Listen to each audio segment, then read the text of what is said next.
நான் போயிருக்கிறேன் திருலோச்சந்தர் ஆபீஸுக்கு. It was in Kilpauk. போன இடத்துல மாடிப்படி ஏறச்ச விஸ்வநாத் சார் கார் அங்கே காணோம். எம்எஸ்வி 50-50 ஒரு ஃபியட் இருக்கும், அதுதான் வருவார் அவர். என்ன மாடிக்கு ஏறச்ச அந்த ப்ரொடக்ஷன் மேனேஜர்கிட்ட என்ன ஒன்றும் விஸ்வநாதன் வரலையான்னு கேட்டேன். இல்லை, இந்த படத்துக்கு வந்து இந்த அன்னக்கிளி பண்ண பையன் இளையராஜான்னு அவரை போட்டிருக்குன்னு அங்கே தான் எனக்கே தெரியும். அப்புறம் அதுதான் ராஜாவோட நான் முதல் சந்திப்பு.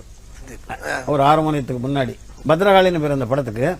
உனக்கு ஏதாவது கிளாசிக் மியூசிக் பழக்கம் உண்டான்னு கேட்டேன். இல்லைன்னா ஓரளவு தெரியும்னா. ஓரளவுன்னா என்ன தியாகராஜ கீர்த்தனைகள்லாம் தெரியுமான்னா தெரியும்னா. திரையிட்டு சாங் அந்த திரை திருப்பதிக்கு தியாகராஜ சுவாமிகள் போயிருக்குச்சே திரை போட்டிருக்கேங்க. அது தெலுங்குல அந்த கீர்த்தனை வரி ஞாபகம் இல்லை. திரை விலகாதான்னு ஒரு தியாகராஜ கீர்த்தனை இருக்கு. அதை ரொம்ப அபாரமாக ஹார்மோனியத்தில் வாசிச்சு பாடினேன். அப்போ நான் டேக்கன் பேக்.